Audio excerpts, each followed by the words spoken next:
We have a very special ceremony today to honor two very famous women from Los Alamos County. I'd like to introduce some of our guests that are here. Joining me are a couple of my colleagues. First is Councilor Robert Gibson, standing in the back. Next is Councilor Nona Bowman, right there. She's trying to hide, but I see her. Councilor Mike Wheeler, right there. And our superintendent of Los Alamos Public Schools, Gene Schmidt. Thank you. You know, on Tuesday, we read two proclamations honoring Peggy Pound Church and Marjorie Bell Chambers. And you know what the words that stuck out in my memory of those two ladies were passion, advocacy, courage, initiative. And I think it's fitting that the first historical tribute to women in our county, highlight the efforts of Peggy Pond Church and Marjorie Bell Chambers. And that it's also appropriate that it's on Trinity Drive, our main thoroughfare, where everyone could see this marker. And it sets on it as the backdrop for our beautiful pond, Ashley Pond. We have a few speakers today who would like to talk to us. First, I would like to introduce the Women's Forum and President, Marilyn Mason, to give a few comments about this initiative. So, Marilyn, if you're here, I know you're here. There you are. Okay. Thank you. Thank you so much. Welcome to everyone on behalf of the New Mexico Women's Forum. We are affiliated with the International Women's Forum, a consortium of 23 nations women who are advocates for women in leadership. So it's most appropriate, of course, today that our forum is represented. And I must begin with stating who all is here from our New Mexico Forum. Each of them in their own right is a woman of high distinction. I want to first introduce the three founding members of the historic Women's Marker Initiative. I don't know if you realize that until the year 2003, all the markers in the state of New Mexico were dedicated to men. Well, all of us in this audience know that we've had a lot of women movers and change makers in this state. So how appropriate to be here at Los Alamos to recognize two of these incredible women today. But it was under the leadership of Rebecca Wurzburger, who is Mayor Pro Tem of Santa Fe, New Mexico, who was the forum president at that time, when three incredibly courageous, creative women decided that they wanted to form this historic marker initiative. So would you three come forward, please? Bev Duran, Pat French, and Alexis Gerard. They have worked tirelessly to make this happen. We now have 64 markers, 64 more than we had, and you may recognize some names of Mary Cabot Wheelwright, Laura Gilpin. I understand there was even one famous madam in Santa Fe who was given a marker. Dula. And the executive director is Karen. Where's Karen? Karen is the make it happen woman behind the scenes here. And thank you, Karen, for all of that work. I also want to be sure to mention, Carol Robertson Lopez, the treasurer of the vice president of our forum. And we also have Ellen Bradbury Reed, who is our member at large. And Nancy Bartlett, of course. Nancy is, you all know about Nancy's contributions.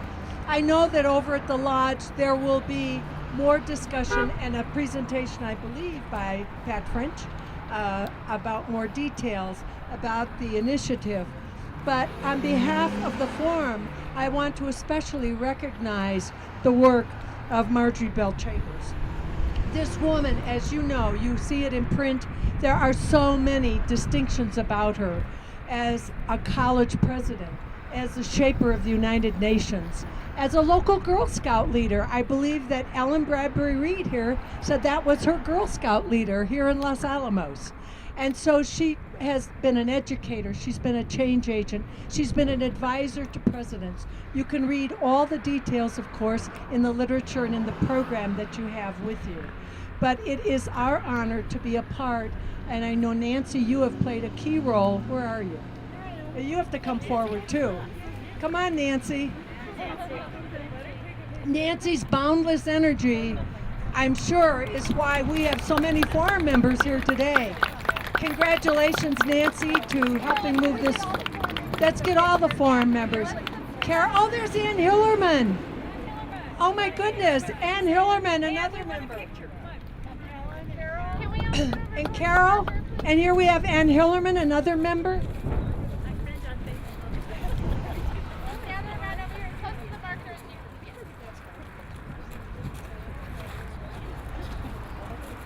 Okay, and welcome Ann. This is a great turnout.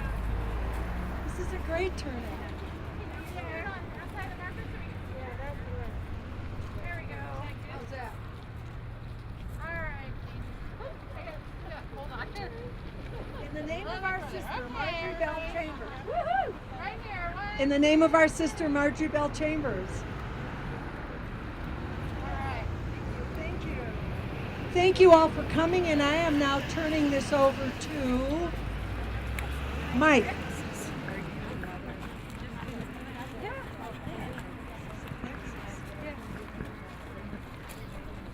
Thank you, Marilyn. This initiative was funded through the state legislature, and our First Lady of the state legislature is here as well. And it would not have been possible had it not been the efforts of Representative Jeanette Wallace. Jeanette, would you come forward and please say a few words?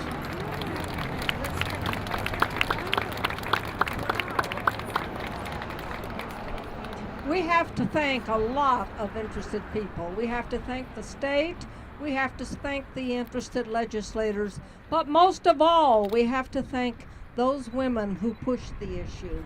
And so let's remember them also. You know, Peggy Pond Church and Marjorie Bell Chambers, to me, were two very different people. Peggy Pond wrote the poems and the stories that soothed our heart. Marjorie Bell kept our brains stirred up. And so they were very different people.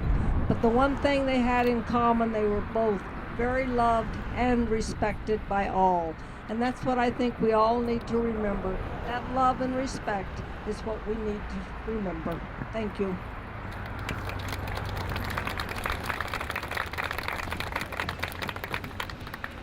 Thank you, Jeanette.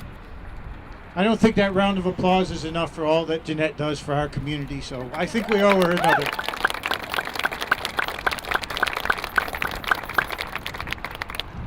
I would like to recognize our public works staff that helped get this marker put in place. Kyle Zimmerman is here. The Department of Transportation from the state was also instrumental in getting this marker placed here. I would like to introduce also Karen Saller. Is she here? Karen, please come forward. She helped us with the marker and installation and the event planning. If you'd like to say a few words, please. Hi, it's been a great honor and pleasure to work on this project. Just a little bit about this marker placement. We got the easement and we dug down into this little triangle and discovered a big concrete box. No one knows what it is, but I think that's typical for Los Alamos.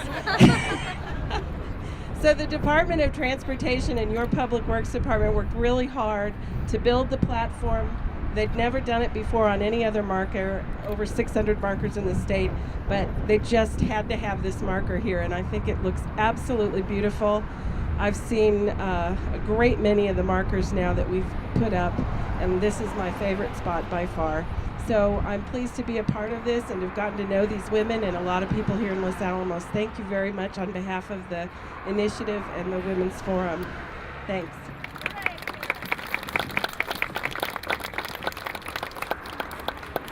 Now I'd like to turn our attention to the reason we're here today. we're going to take a look first at the life of Peggy Pond Church, as we will be dedicating Peggy's marker first. And then we're going to move to the other side to focus our attention on Marjorie. With us today are members of the church family, and I would ask that you come and join me at the marker now as we begin this dedication. Members of the church family.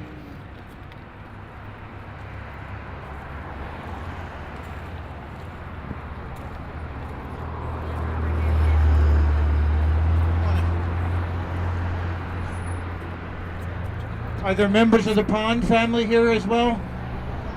Okay. All right, good. No words can truly describe the contribution, but we tried. Peggy Pond Church, author of the Southwest Classic, The House at Ottawee Bridge, and the daughter of Los Alamos Ranch School founder Ashley Pond, will forever be the First Lady of New Mexican poetry. As she rode the Pajarito Plateau and camped beneath the tall pines, she came to understand it is the land that wants to be said. She captured it in her sensitive poems. Now I think we have something. I have a pocket knife, but I think we have something else with which we can cut this ribbon.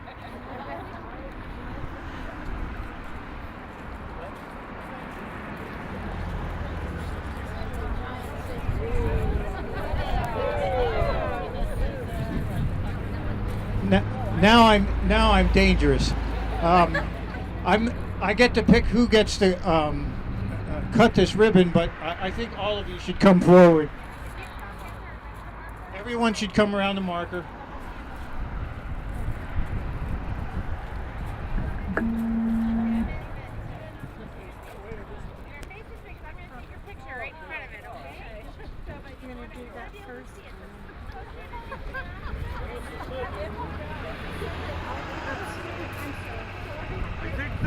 Should cut it.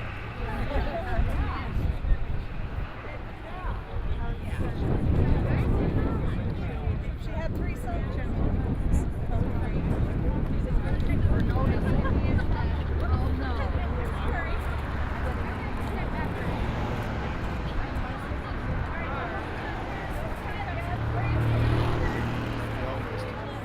And he said, and his son. Kids didn't come.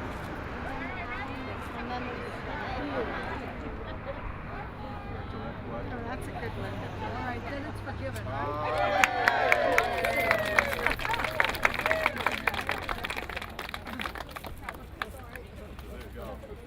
The woman's marker. Now's your chance for all the photo ops. Well, actually, I think we're going to do some. That's it. I was going to say, maybe. And do some readings of poems.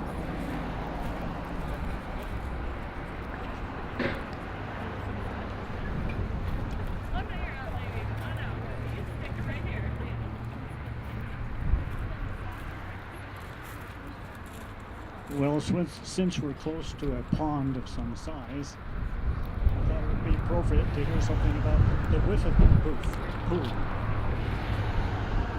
If you go forth on a midsummer night, you can catch, if you wait till the moon is right, and if you hunt him all alone, a whiffin' poof for your very own. Now, the things you will need to take are these: a raft, an auger, and a piece of cheese. You must hold your breath and make nary a sound till you come to the pool that is perfectly round. That is perfectly round as a silver plate. And there you must watch, and there you must wait till the full moon stands at the top of the sky and looks at the pool with her wide, round eye. Then you must push with raft and pole to the pool's exact middle and bore a hole as narrow and straight as an arrow flight, and not a hair's breadth to the left or right. On the top of the hole you must place the cheese, and that wait till you see the whiffin' poof squeeze up through the hole that is tight for him, even when hungry and perfectly slim. He will look to the left and he will look to the right and gulp the cheese in a single bite.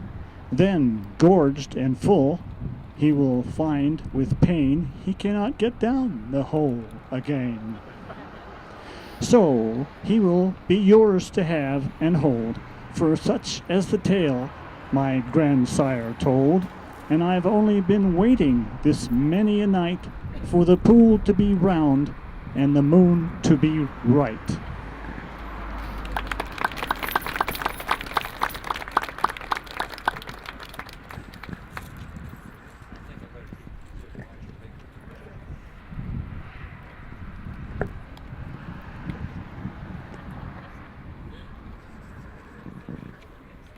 This is about the Sand Hill cranes in February. This is nearly under the flight path of the cranes, in each part of the season. And I have come out with my mother and have watched the cranes fly over, and we'd stand by for much time. Okay, that works. And on they came through the pale afternoon. Long strands and ribbons, arcs and curving wedges, hieroglyphs in motions, staves of music. We looked upward again and again and saw them flying. As they flew, they called to one another. The call sounded through those myriad throats like the voices of single being, half angel and half bird. A wind sound, a water sound, a sound as golden as honey. We listened and felt ourselves enchanted beyond our mortal sense. All afternoon the sky was our dancing ground. The long song rose and fell. The convergent lines formed circles. We were children again, in ring around the rosy, immersed in a mystery. In the end, we must all fall down, and down in a slow spiral out of heaven and be ourselves again. Earth and our stolid bodies claimed us. We leaned against the stones. The white clouds were slate clean. On either side of the cliffs were voiceless sandstone. All afternoon the cranes kept flying over, aligning themselves with music.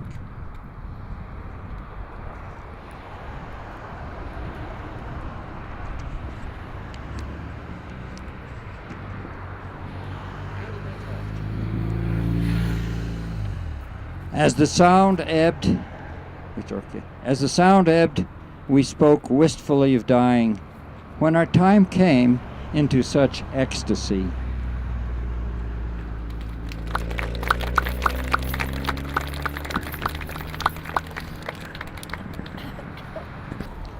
I'd now like to read the marker for Marjorie Bell Chambers. Marjorie Bell Chambers advised governors and presidents, participated in the formation of the United Nations, and headed 2 women's colleges. She was president of the Los Alamos Girl Scouts, a founding member of the Historical Society, and a project historian of the U.S. Atomic Energy Commission for Los Alamos. She served on the county council, campaigned for Congress, and traveled worldwide advocating for women's rights. I'd like to ask the family members of the family of Marjorie Bell Chambers to come forward.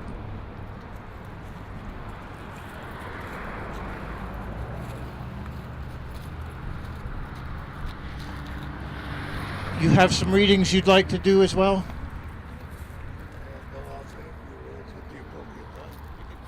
All right. Bill Chambers would like to say a few words. A round of applause. Go ahead, Bill. Well, we appreciate the church and the Pond families for rehearsing this for us. That was very well done. I would like to express our thanks really to all of the people that have been introduced already this afternoon. They have all done a marvelous job, and I think we owe the whole group, the Women's Forum and all. We families owe them a round of applause.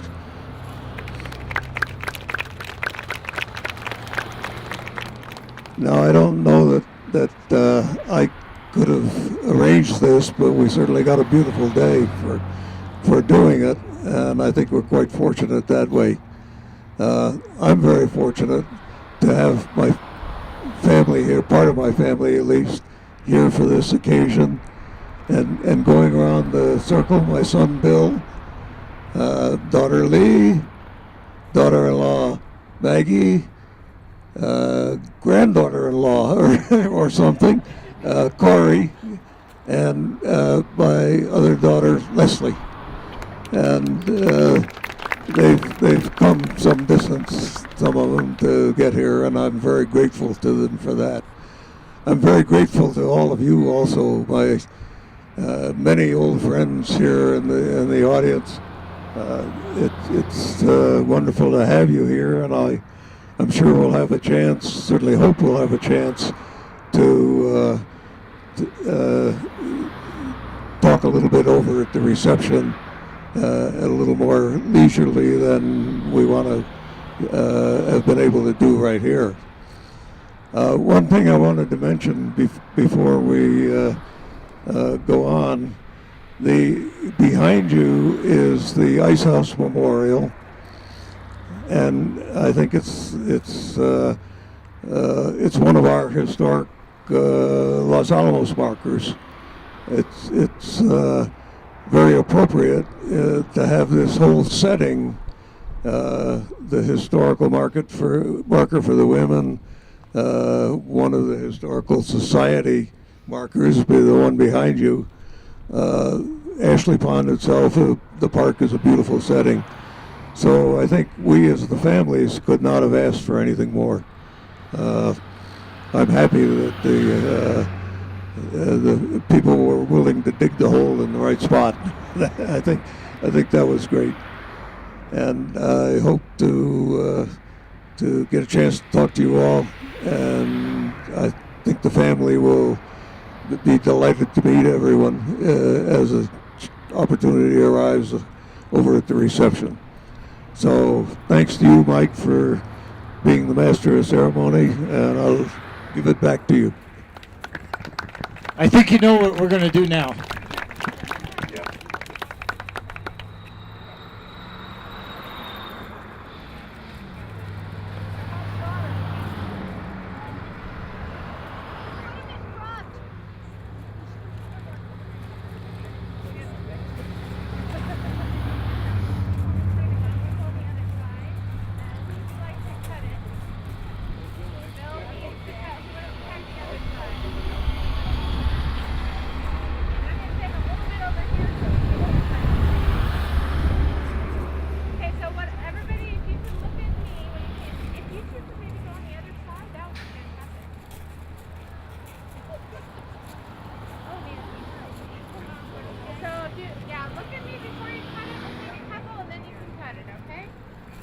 Once you get poised, let me know.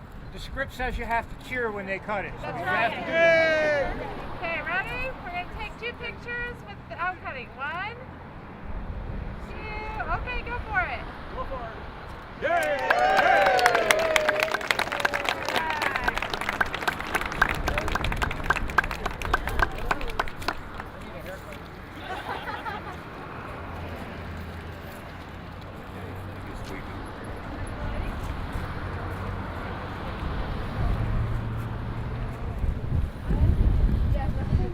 Thank you. I would now like to introduce Nancy Bartlett. I think everyone here knows Nancy. She's part of the Women's Forum who was key in organizing this event and getting this marker accomplished. Nancy? Thank you.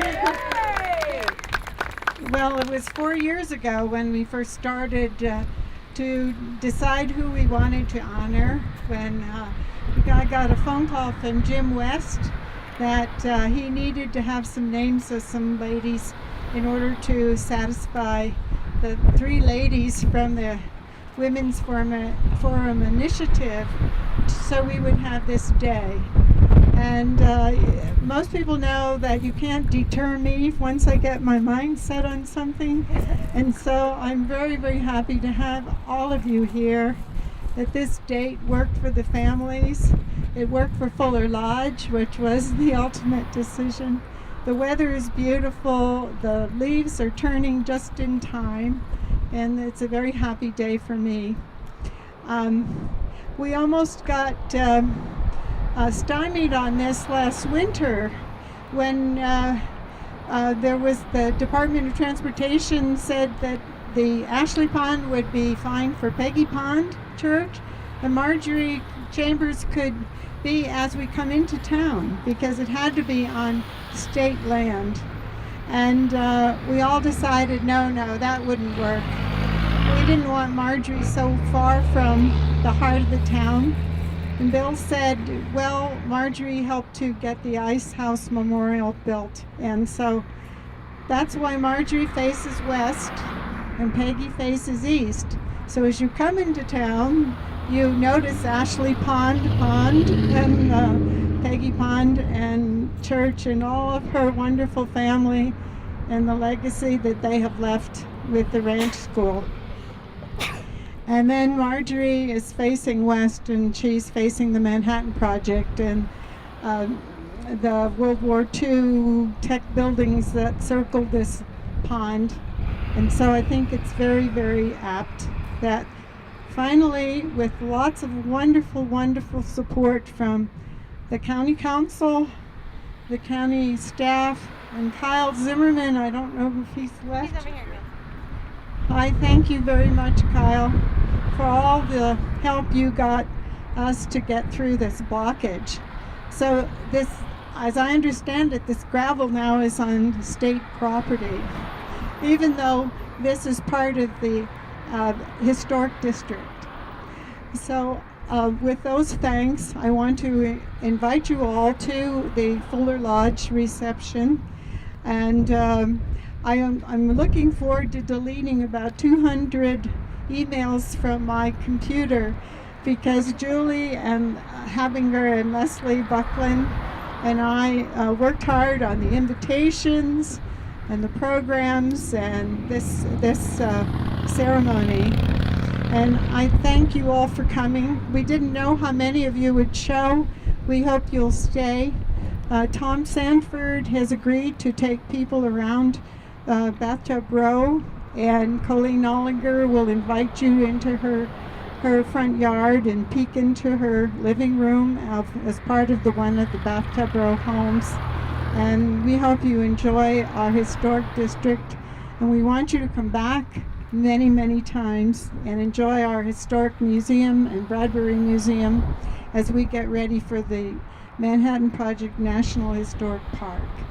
Thank you for coming and enjoy.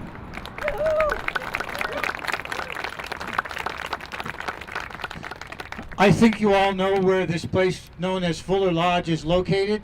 There is a reception there, and we invite you all to attend. And thank you for attending this tribute to Peggy Pond Church and Marjorie Bell Chambers.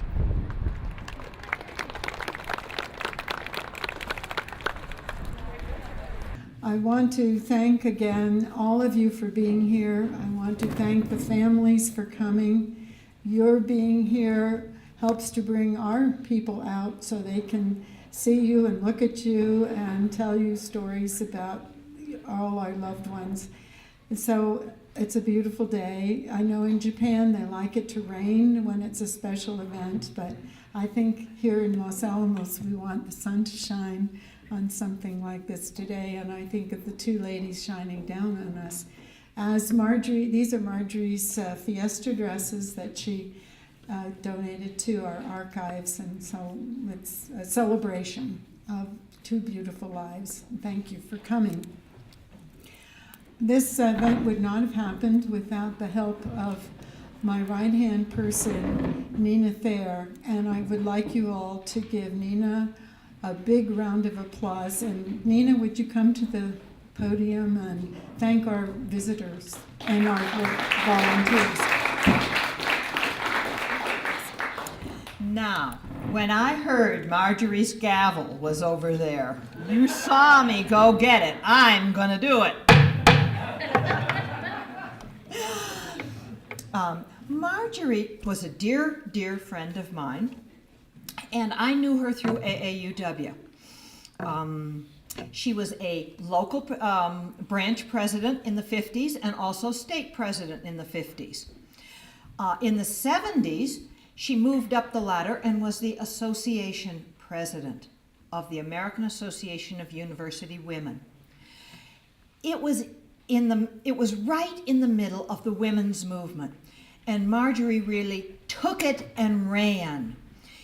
She was elected in 1975 and was re-elected president of the association again in 1977. So she served for 4 years.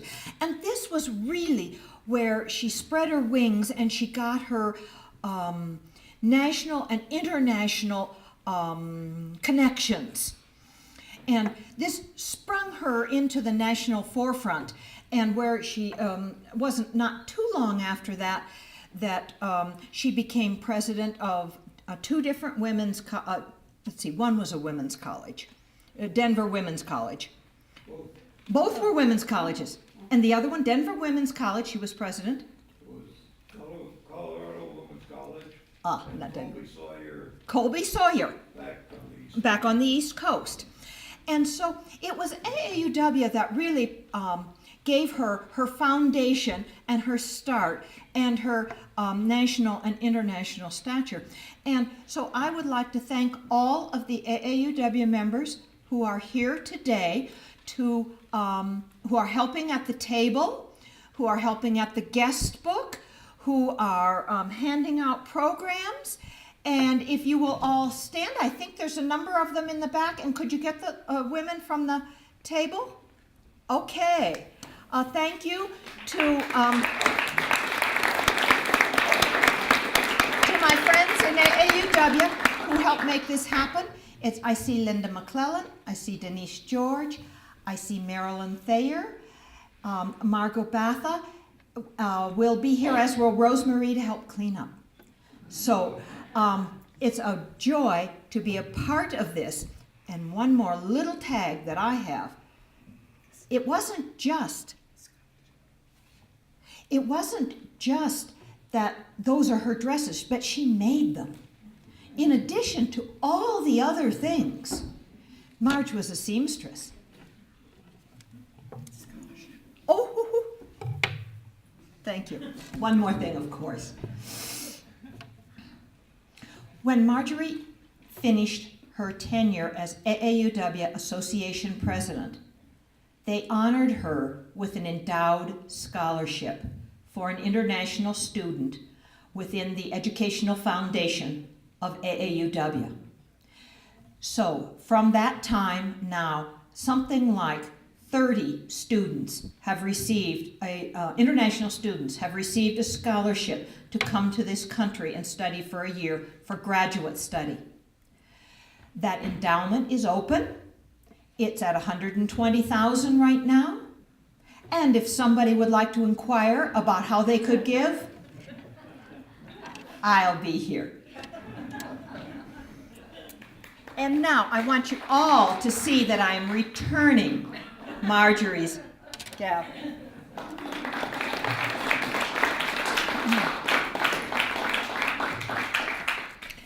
Well, there are other people that helped me to get this day to be as beautiful as it is. And one of the people is Hetty Dunn here, who is the director of the Los Alamos Historical Society, and Heather McClellan, Harvey Cruz, who wears several hats, Garden Club artist, a member of the Historical Society, and just a whole bunch of folks. But again, I just want to say how wonderful Los Alamos County staff have been to have this go forward. There were a number of times that I didn't think it was going to happen, even though we wanted it, but the staff did work on it and they did it. So we have this wonderful legacy.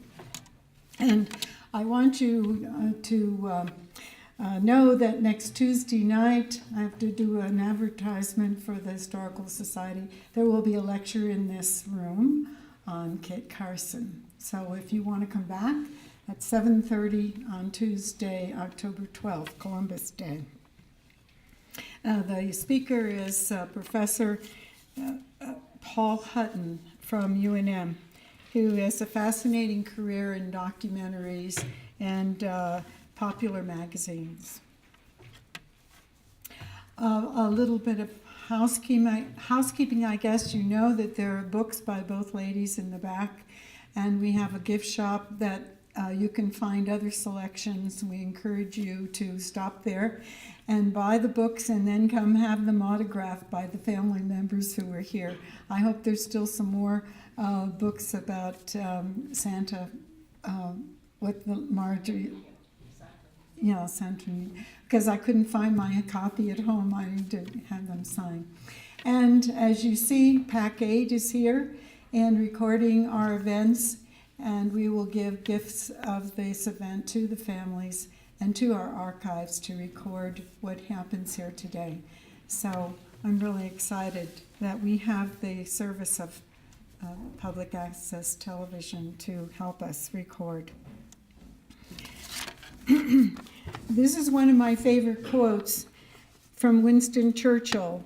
History, with its flickering lamp, stumbles along the trail of the past, trying to reconstruct its scenes, to revive its echoes, and kindle with pale gleams the passion of former days.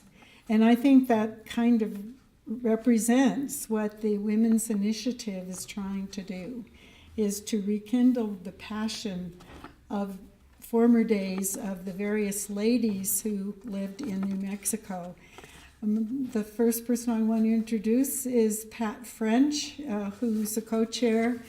She was introduced earlier by Marilyn Mason, our president, and her co-chairs are here. But Pat, if you would like to come up and tell us a little bit about your adventure for the last 4 or 5 years on this project. And anyway, it's your presentation. Thank you. Thank you, Nancy. I guess I can say I'm wearing a hat somewhat in honor of Marjorie, a woman who always came dressed to the occasion. Today is a great day. We are, the Historic Women's Marker Initiative has now finished the first phase of its initiative. For those of us, I look around the room at my co-founders who will be speaking shortly, and we thought that 4 years ago, when we created this initiative, thanks to the state legislature, that it would take us a year. I said, it's only going to be a year. We'll be done in a year. Well, here we are, and we now have 64 markers dedicated to women around the state of New Mexico, and we have done approximately 20 events and ribbon cuttings throughout the state. Nothing as lovely as this day today. It's a beautiful day, and your participation is great. I wanted to say that when this initiative was funded by the legislature in 2006, and it was in January or February, and in June we were making a presentation to the New Mexico Women's Forum of how we were getting started, and there was Nancy who said, Los Alamos, I'll take care of Los Alamos, at which she immediately got on, and we're very, very thankful. We really hadn't had that type of participation anywhere, but except for what you've done. And at that time, Marjorie was still with us, and we had your council, the Los Alamos County Council, nominated 3 women, and I really want to honor not just Peggy Pond Church, who was their first nominee, but also the 2 women whose nominations didn't turn into markers, but will be archived by the state and remembered by everyone. And they are Edith Warner and Evelyn Fry. So I think it's also, I kind of want to give them a round of applause because they're not on the market, but they're great women.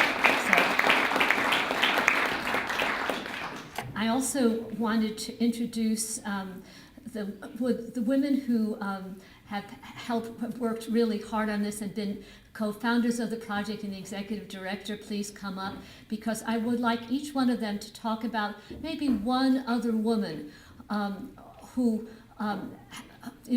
we have worked, whose lives we've touched on, and that you might want to know about in your travels around the state. We hope to have a guidebook on this at some point.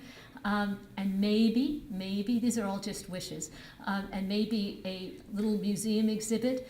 And we, this initiative was through the Department of administered through the Department of Cultural Affairs, the Historic Preservation Division, and we're very thankful for all of their good work. And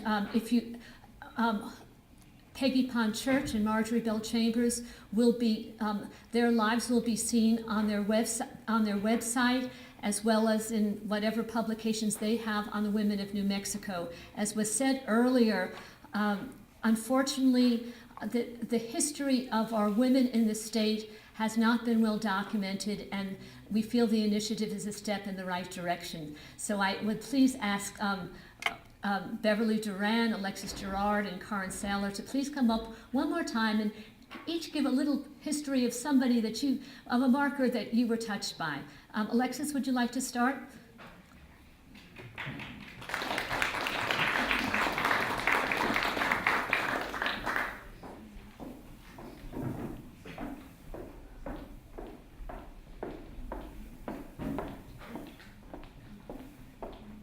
Thank you. I won't take too much of your time. I guess there's so many wonderful women throughout this project that we've learned about, and the ceremonies that I've been to have been very unique to those people. And the one that really sticks in my mind is Sally Rook, who was a switchboard operator in Union County, and I forget the little town where we went to that celebration. Folsom, that's right, which is where the Folsom museum, but a man, there's something, this is terrible. I'm not prepared. Pat had got to prepare for this, but I did not get to prepare for this. The Folsom Point, exactly, was discovered there. So I've learned little bits about my state that I have not known through this project, which is really great. But anyway, Sally Rook was a switchboard operator in this little town, and one day there was a deluge of water coming through the town and really basically wiped the entire town out. But she stayed at her switchboard and helped each and every citizen of that community get to safety, and was there as the water swept through, and she of course was swept away. And this was many years ago, I don't remember. So there weren't relatives of her, but there were still people that remembered the story about her, and she had become a heroine in her community through this endeavor. So, each of these women brings something very unique to their community that they thrived in. So, anyway, thank you.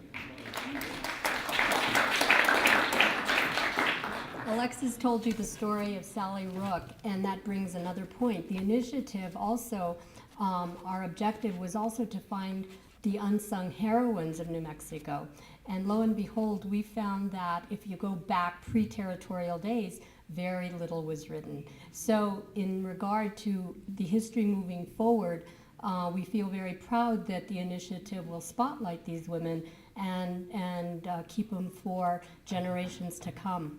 I will tell you a quick story about my own involvement with the markers that goes back to when I was probably maybe 6 or 7 years old. My family is from New Mexico, and when my father, we didn't have a lot of money, but he was so proud of this state. So we would travel from border to border. And as we would go through, he would stop at the markers, and that was his way of teaching history to us. So the Marker initiative has a very, very special place in my heart. I also want to let you know a few of the women that Albuquerque will honor next spring, who also are receiving markers. But before that, I also want to tell you that Peggy Pond Church and Marjorie Bell Chambers will be in the company of other historic women like Georgia O'Keeffe. And in Albuquerque, we are going to honor the Harvey girls, the founding mothers of Albuquerque, which is a really big thing because they've only always talked about the men. Dolores Gonzalez, who was instrumental in bilingual, bicultural education in New Mexico.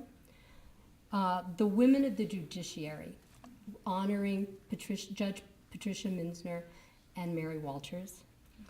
And the Graciela Olivares, who, along like Marjorie, served many presidents, was on many of the cabinets, returned to New Mexico, and started a television company.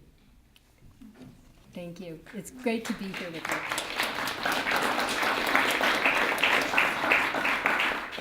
Hello, I'm Karen Saylor. Can you hear me? Okay, I'll talk up because I can't lean forward or I'll knock this over. I got involved with this project September 2005. Pat had me type up a list of all the men who had markers in the state. And there were, I think, about 180 roughly men mentioned, and 10 women were mentioned. 4 of them by name, including Maria Martinez and some other ranching women. And the rest of them were all referred to as his wife, his daughter, his mother, his grandmother, etc. They had no names. They just non-existent. So I've been pleased to be involved in the project for 5 years, and Pat asked me to pick one person, and that's just impossible for me. What I'd like to let you know is that we have people of all walks of life honored in this program. That for me, this program is about honoring people, not just men, not just women, that we all contribute to this fabric. What I love about the project is that these events, people from all walks gather together. There are unborn children up to 100-year-old people who come, 5, 6 generations. One of our events, a young woman was there pregnant with the great-great-great-great-grandchild of Yetta Cone, and their family is still ranching in Tucumcari. So it's this incredible community, and that's what history can do. We all know that, but it's great to be able to spread the word. I'll let you know that on Facebook, everybody's doing Facebook, some of you may. If you search New Mexico Historic Women Marker Initiative, there is a page, and you can like it and become a friend. And there's a map that I've created for Google, and you can find the location for these markers on that map. And I apologize in advance. I go as often as I can to all these markers and make sure I've got it right on the map, but it's in the close proximity. Close enough, look for it. I will also say that in District 5, where we are now, there were more markers placed in District 5 than any other district in the state. Most of the districts got maybe 6, 7 markers. There are 6 districts in New Mexico. District 5 got 21, and that's because that's where the population is. That's where the pueblos are to a great extent, and it's up the Rio Grande Valley. There are 5 markers in Albuquerque. There are 6 in Santa Fe. Be sure to stop by next time you're in Albuquerque and you're coming back up north to Los Alamos. Stop at the La Bajada rest area outside of Santa Fe. There's a grouping of 5 markers there, and they really do run the gamut from our wonderful Doña Tules, who ran a gambling dealing Monte Carlo in pre-territorial days in Santa Fe, to Laura Gilpin, a photographer and artist, and there are many wonderful people in between. So there's a lot of folks to be proud of, and shoot me a line on Facebook and I'll help you locate some of these wonderful markers. Thank you. I also wanted Karen to mention someone who was dear to her. We did put 1 marker per county at least, and also in all the pueblos, all the pueblos were invited to participate. Almost all did, as well as the tribes. And would you mention Esther? Okay. One of my favorite stories is Esther Martinez, and a lot of us know her name. What I loved about this project, though, is that we're working on the Esther Martinez installation, and I go to my choir group, the Sangre de Cristo Chorale, and Skip Dunn here Hetty's husband is a member of that as well. And there's a piece of music we're singing, and it's called Song of Blue Water. And one of our members, John Luther, has written this piece because he had met Esther's family and loved them and wrote this song. And I was, oh my goodness!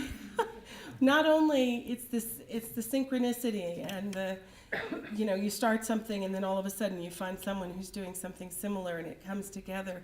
So on the day that we actually cut the ribbon for Esther Martinez, we performed that piece of music in dedication to her family. It was the world premiere. We'll sing it again on December 5th at the International Folk Art Museum, and I'll be singing the solo for Esther Martinez, just a little plug. But Esther was a really phenomenal woman, and she was sent away from the Pueblo at an early age, sent off to the Carlisle Indian School. And if you know anything about that place, you'll know they tried to beat the Indian out of you. And somehow she kept her culture. She came back to San Juan Pueblo, as it was known then, raised a dozen children, I can't remember exactly, and they were all moved out, and in her 60s, she decided she was going to start teaching Tewa in the public schools at San Juan. I don't know, we're all thinking about retiring, and she's just getting going. So she started telling stories and teaching Tewa.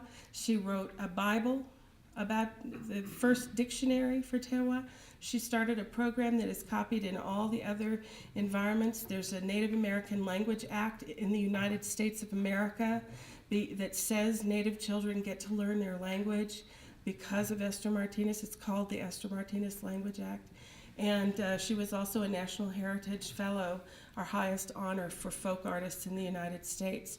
She was on her way back from receiving that award in Washington, D.C., where she met the president and all the top people in our government when she was struck by a drunk driver in Espanola and killed. I think she was 96. And so our marker was also a way for the family. It was 2 years after her death. And for her family, it turned out to be a really wonderful sort of end point to this tragedy and also this great joy that was her mother's, the life of Esther Martinez, excuse me. So just another example. Thank you. Lastly, I'd like to say that we still have inequality in terms of markers between men and women in the state. And if you were to choose to, if you wanted to create another marker in Los Alamos County, please go before Historic Preservation and suggest one. There may be no funds. You may need to fundraise a few $1,000s for a marker, but that shouldn't stop you. We'd still love to see many more women's markers throughout the state. And there are people here today who've really helped with that. I don't know where Carol Robertson Lopez is, but there's Carol Robertson Lopez. But there are many. We had many bumps along the way in the process of funding, and many different people who've been mentioned earlier have, in the Women's Forum, have helped. And so we're just saying it's possible. If you can think of a good candidate, the state is always receiving nominations, and we urge you to do so. Thank you very much. Thanks. Thank you.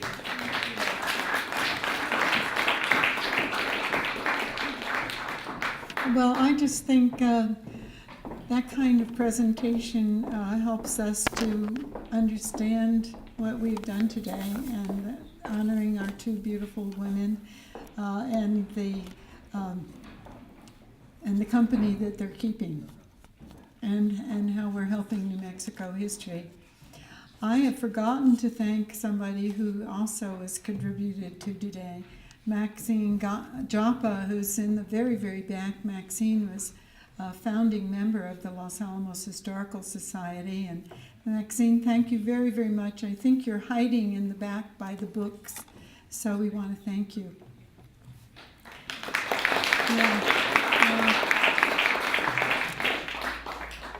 I also want to thank KRSN for the interviews with Bill and Hugh this week. Our local radio station, PAC 8, will broadcast, I think, part of this event on its the TV station. And I have the original copy of the proclamation for the church family.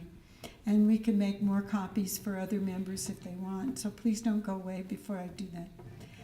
I think now is the time to talk about our ladies. I think it's time. Sharon Snyder, do you want to say anything at this time? Liz and I are both going to say something. All right. And, oh, you're going to say something? Okay.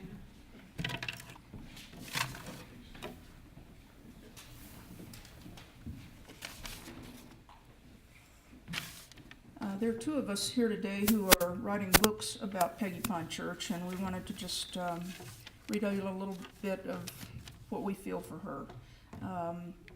For those of you who don't know me, my name is Sharon Snyder, and I'm writing Peggy's biography.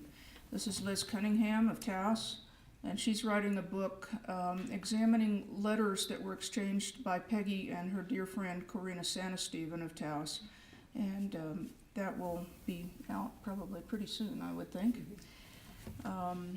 Though I never met Peggy personally, I've spent 15 years of my life researching her life, and she's become very special to me. Knowing her family and researching her life has been a life-changing event for me, one for which I'm very grateful. Many biographers go into a project and then find that they really don't respect the person that they were writing about quite as much as they thought they did when they started spending years with this person. But that has not been my experience in the least. I'm more convinced today than ever of the importance of Peggy's place in New Mexico history and in American literature, as well as the fineness of the person that she was. And I'm very privileged to play a part in preserving and seeing that her legacy endures. And I think Liz probably feels the same way about these other two women that she would like to talk to you about. And thank you very much for being here to honor Peggy today.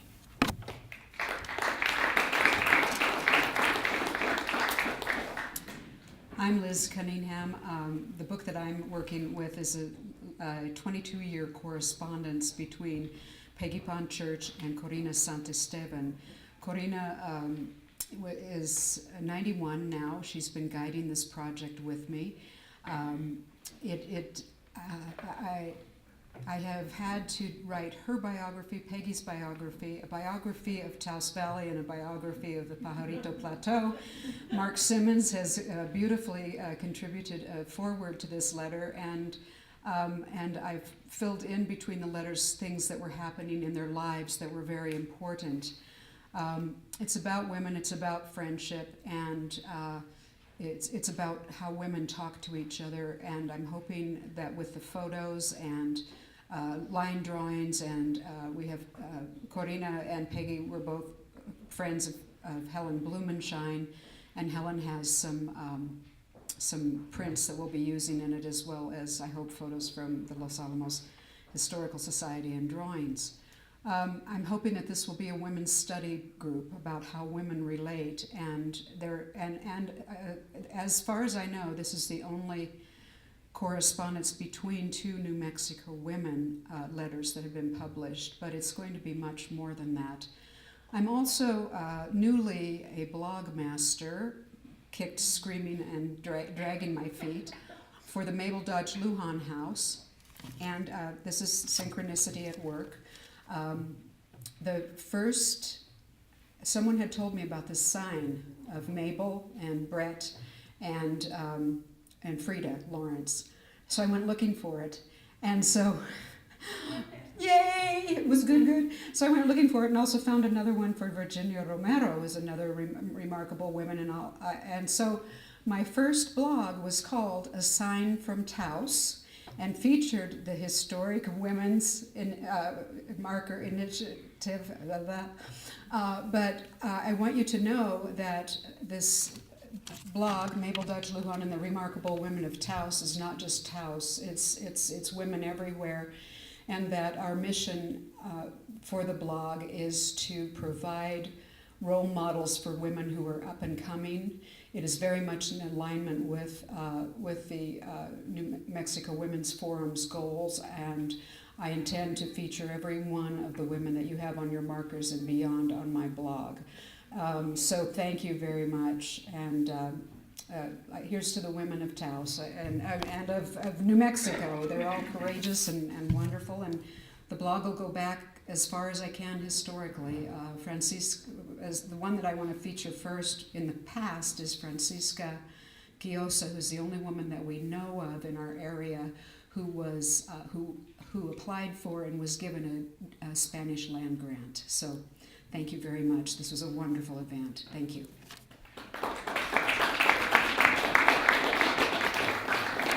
I want to also say that Sharon Snyder is, as a writer, a very quiet person, but I think that the words on the marker are from Sharon. She also responded, I think, overnight to words for Evelyn Fry and for Edith Warner. Did you not? When the counselor called and said, "Help us," I went to Sharon. I know how to delegate. She's wonderful. Now's the time, I think, for the family to have a chance to say something about Peggy, if they will. I think we have a relative that would like to read some of her poems to amplify what her sons read out at the pond. And this is a very special moment for me because when I was on the county council in the 80s, we got $250,000, I think, to do something with Fuller Lodge. Nona Bowman, Councilor Bowman, I hope she's still here. Is Nona still here? And Hetty Dunn were the co-chairs to help fix up the lodge. They went and selected the artists in northern New Mexico to make the weaving rugs to replace the ones that left for the laboratory, and the curtains. They chose these chairs. Yes, these chairs have been around since the 80s, and other kinds of equipment. And I called Peggy and I said, "Peggy, when we are finished with the renovation, will you come and read your poems for us?" And she said, "I will if you will make me a green room." There was no green room.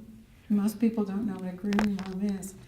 Peggy needed to be near a bathroom because she was getting older, and it was uncomfortable for her to have to walk through the audience to use the ladies' room. So that's the reason why we got the green room. But Peggy never got to use it. And so today, we'll honor her and honor the lodge and the renovation of years ago by one of her own relatives reading a poem.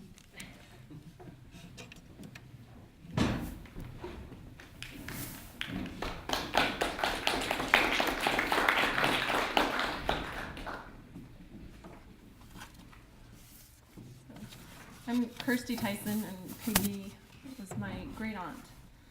And oftentimes I think about the shoulders that we stand on, and I turn to this poem called "After Looking into a Genealogy."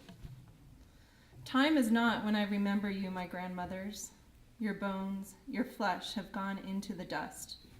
From granite stone the wind has wiped your names. The years have trod your graves flat from the earth, you who were so beautiful, you who died still young in childbirth, you who saw 90 in full more years before you passed, whose husbands died at sea, whose husbands died in the stern winters of a wilderness.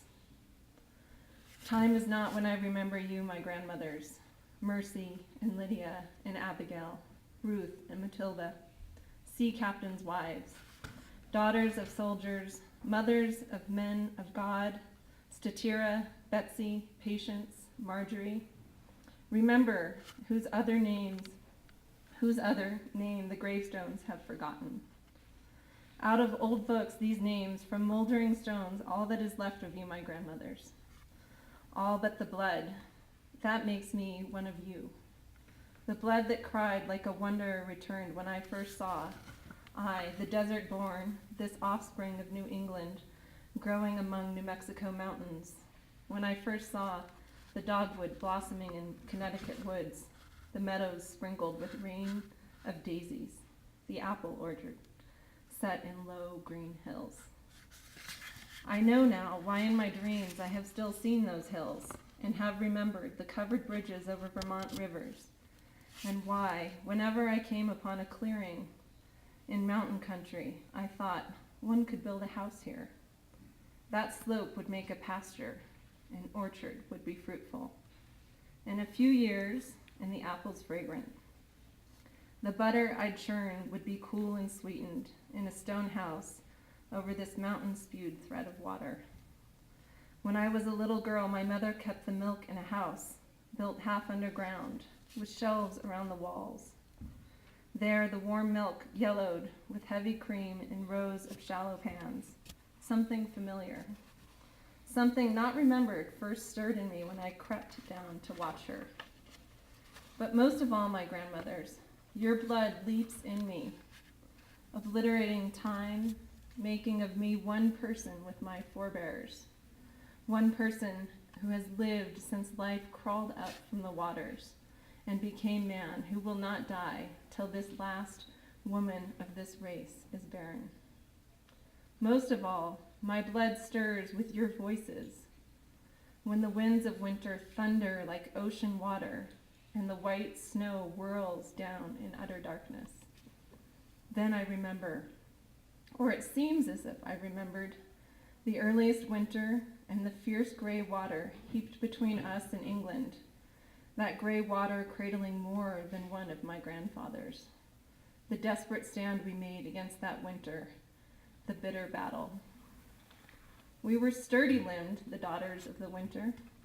We had inherited strength that must be tried.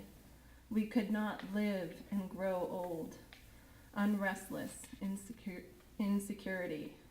And so we went off, shoulder to shoulder with our men, and singing into the farther wilderness. In these days, my grandmothers, the weak live easily. The weak crowd out the strong like weeds in an untilled garden. Where can we go, we, in whom your blood sings? The eager blood of our forefathers, of our foremothers, who marched chin forward and always toward the horizon.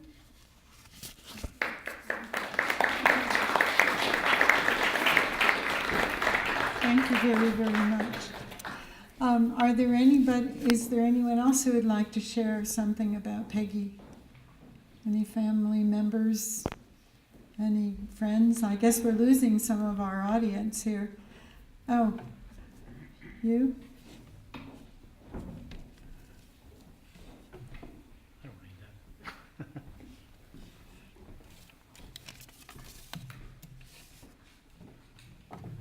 Thought I'd put in a plug for the shoes for the Santo Niño.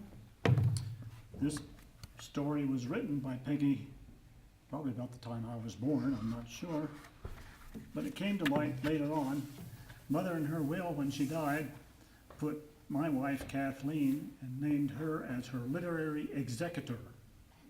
Literary executor? Just what is a literary executor? Well, this booklet came to light, not sure, but what maybe Sharon found it, I'm not sure. But anyway, it came out and we wanted to make it bilingual. So we looked around for somebody to translate it to Spanish. And Corina Santasteban, mentioned earlier, knew this lady in Taos called, whose name is Yolanda Romero, who translated it. Now, the first cut at translating it was that I took the manuscript as Joan had typed it. I think you typed that, didn't you? Which one? And I put it through one of those translator programs on the web. Oh, wow. So we sent that to Corinna and says, well, I'm going to put that in the wastebasket unless you tell me not to. So that's how she was able, she went and pursued and found this translator to do that. However, there was of course, a lot of work had to be done after that when it came out. So Corinna and I spent many hours on the phone. I'm in Albuquerque, she's in Taos, going over this booklet. So I thought I would attempt to read, as Alan suggested, the first stanza out of this booklet in Spanish. Now, if you want to know what the English is, I don't know, there might be some booklets back there for sale, I don't know. At any rate, Julianita estaba haciendo un par de zapatitos para el Santo Niño. Mientras que trabajaba, ella atrapaba sus labios y inclinaba su cabecita como un pájaro pequeño. A Julianita no le gustaba la costura. Ella era más joven y más bonita de todos los 11 niños de Petrolino González. Pero no portaba de señorita. Era también la más mimada. Motherly. Siendo que nacían los niños unos tras de otros como en procesión, cada una de sus hermanitas también su turno de criar una de los niños, pero como Julianita era la última, a ella decretaban todos. Now, I can't leave you waiting for what it means. Julianita was making a pair of shoes for the Santo Niño. She pursed her lips while she worked and cocked her head on one side like a plump little bird. Julianita did not like to sew. She was the youngest and prettiest of the Petrolino González 11 children, and the most unladylike. The most spoiled, too. With so many babies coming along in regular procession, one right after the other, each of the sisters had her turn at mothering one or more of the others, and since Julianita was the last, she was mothered by them all. This, by the way, this is going to be made into a children's opera. The collaboration of the University of New Mexico's Fine Arts Department, the choral group down there, and the Santa Fe Opera. And we expect this to be done and presented perhaps in January of 2012. Thank you.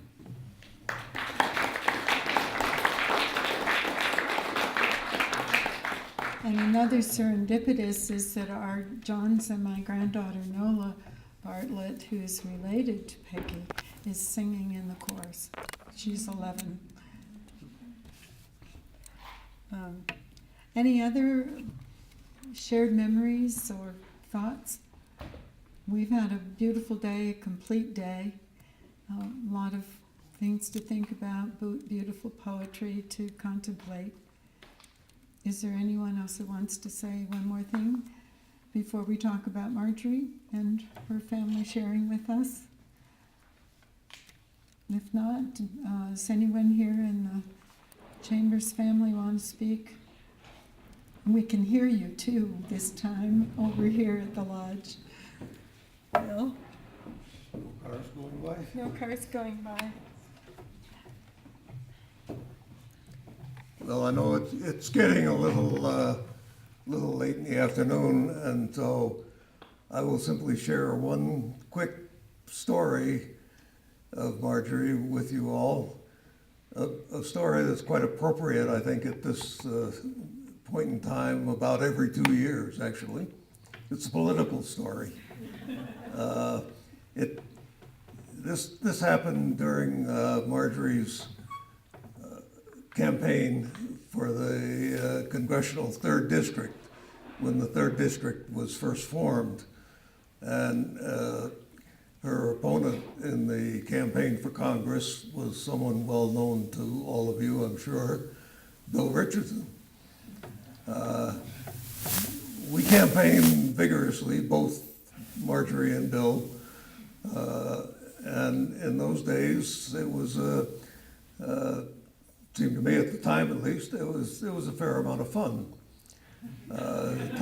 Times have changed. And the story has, as a part of the story, I'll have to tell you that Marjorie did not receive any substantial support from the National Republican Party. That was not unusual for women candidates at that time. If you'll remember, this was back in the early 80s.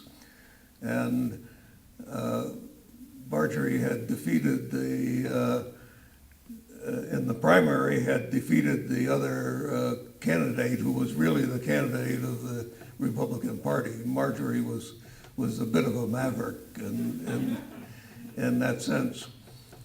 Well, about perhaps 2 weeks before election time, the National Party sort of decided, well, maybe we should do something to support Marjorie. What they did was produce a videotape to be put on television as a political ad, the sort of thing that you see all the time these days. Sent it to us. We had no idea it was being made, but they sent it to us, and this was probably 2 weeks to 10 days before the election. Marge and I played it on our video player and looked at each other after we played it and sort of jointly and without hesitation said, we're going to bury that. And it was one of these attack ads. The kind of it was nowhere near as vicious, perhaps, as the ones you see these days, but it was bad enough. And so we decided we're not going to play that. We never heard any word from the National Party about it, but I'm sure they were not particularly happy. They had gone to all that effort to help us out, and we didn't really think it was much help. So times have changed. I don't expect that might happen again, but anyhow, it was a story for the times for you all. I want to just thank you again for being with us. It's been enjoyable, certainly for me and for the family, and I'm speaking for all of us, I think, in saying that it's been great to see you and talk to you all. Thanks again.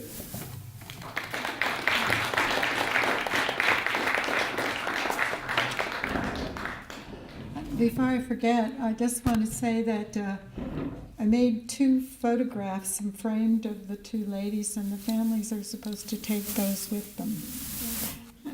And also we have guest books, 1 each. And don't take them before I sign it, I haven't signed yet. But just for anybody else in the audience who hasn't signed the guest book, please do so. And I hope you'll find some interesting comments in there as a keepsake.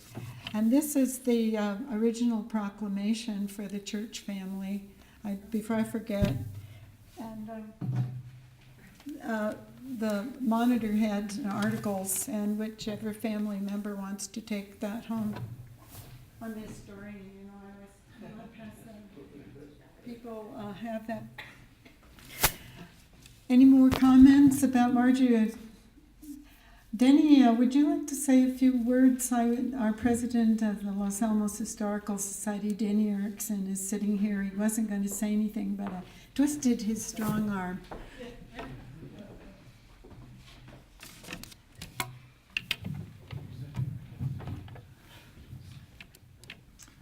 It's an honor and a privilege to have participated in this event this afternoon. Los Alamos is known as a place of giants.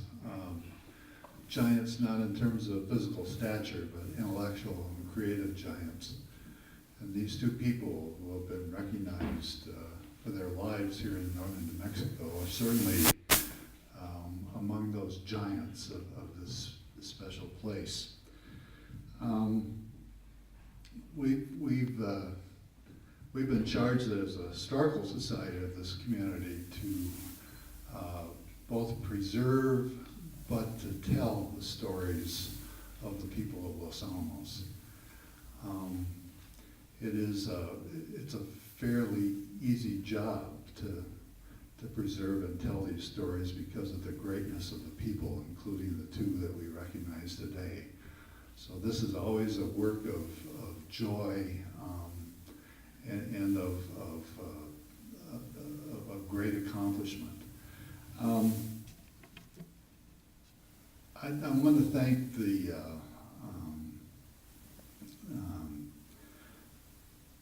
church and the pond and the Chambers families for their support over the years. We have things in our collections and archives that are parts of these two people, but also parts of your families. And the enduring support that you've given to the society over the years. The stories of Los Alamos are not stopping, they continue today. But these two people are emblematic or symbolic of the kind of people that have created and have worked in the spirit of our state and the spirit of the nation. So thank you to the families. We again are honored in this community to have been part of this special afternoon. We are truly grateful to the state of New Mexico and the New Mexico Historic Women Markers initiative, and to Nancy for her bulldog approach to getting things done. So with that, do you want me to close? No. Okay. Thank you. Thank you for saying something. Hetty, would you know something before I introduce Tom? Okay. Well, I don't want to keep people here too long either, but I appreciate what you had to say, Denny, because it's more or less what I would have if you had not come up, and so I appreciate your coming forward and thanking everyone. But just to add a little bit of a personal touch to it, I've been with the Historical Society long enough to have been privileged to have known both women, and most of you know that Marjorie Bell was president of the Historical Society for quite some years. And during that time, we had two phenomenal conferences here. One was on the end of, recognizing the end of World War II, and the other one was on the Cold War. And we got people from really across the nation. I wasn't sure how we were going to, yeah, we have the proceedings there. I wasn't sure how we were going to do it. Bill typed them. Wasn't sure how we were going to get them, but Marjorie attracted her graduate students and former colleagues, and we had really wonderful conferences, and so that was a great thing. That was all taking place at UNM LA campus. A little story about Peggy Pond Church.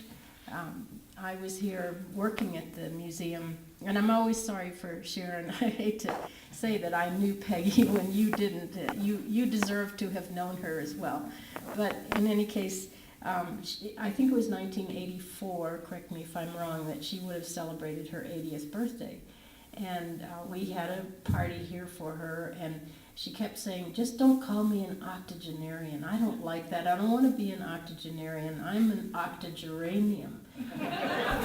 And so, of course, we were going to have geraniums filling the lodge. But by then, Peggy already had developed her severe allergies, and in fact had to completely renovate her home because she was allergic to the carpeting and the upholstery on her chairs and just everything. And so what we were going to do to decorate and to follow through with this theme. And so I don't know, Nancy, if you were in on that or not, but we found the very nicest pots of silk geraniums and just filled the place. And I think she took them home after that. But that was the octogenarian story that became the octogeranium. So. Thank you. I think this leads, anybody else want to make a comment at this time? We've got some people in the back that I think knew both the ladies, but All right, if not, I would like to bring Tom Sanford up. And Tom, you want to talk about the tour? And the Ponds really were excited about the Bathtub Road tour. We wanted to, I think most of the family members are the ones left. But before you go, I know there's lots and lots of food out in the Curtis room, lots of drinks. So have a little more refreshment before you leave, if you would. So, because of all the work that went into providing the food for you. Thank you. Yeah, I think everyone that's here, and if we pick up any stragglers on the way, what I'd like to do, I think, is we'll start here at the lodge, and I'll talk a little bit about the guest cottage, and then we'll go around Bathtub Row, which is now it's the front, but it used to be the backs of all those houses, and come back by. And if anybody wants to look in the Romero cabin, which has moved here from a lab site and was just dedicated and renovated May 1st, we'll open it up if you want to take a peek in. But it's been a long day, and there's just all kinds of factoids I'd like to tell you about each of the houses, but I am worried that it could be dark, and I don't think you want to do that. So if anybody gets restless, I mean, sort of give me let's speed it up. But thank goodness we're going to get to go in the Olingers, their backyard, which was the front yard, which I've never been in, and she'll let us peek in the living room. I guess she said this is such short notice that I don't have the rest of the house prepared. But so that's a treat, and so we ought to take advantage of that, and then we'll just we'll wing it as we go along. And I welcome questions, and actually from family members, anybody that remembers things, anecdotes as a tour guide. I love to soak those up, and hopefully then can remember those and actually pass them on to other tour guides because those little vignettes and anecdotes are really what make us tell the history here, makes it more meaningful, and you'd be surprised how many people really are interested in the Manhattan Project and come from all over the world for that. And of course, it wouldn't have been here if it hadn't been for the ranch school. So, why don't we'll take a restroom break first, and I'll just be outside there, and we can go from there. And I can speak pretty loud, so I think as long as we sort of stay grouped, I can holler loud enough so you can hear me. Okay? Thank you. Thank you very much. That's it. Thank you very, very much.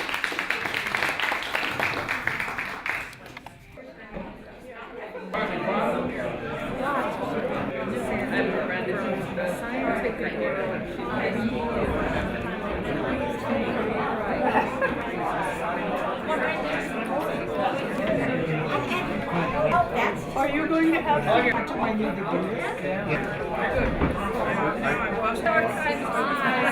in, archive. Oh, it's a movie camera, right?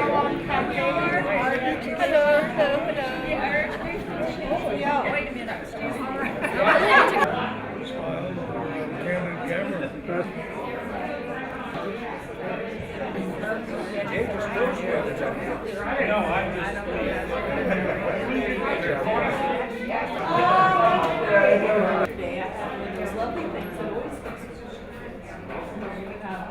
I needed bottle I share. What do they call a simulator?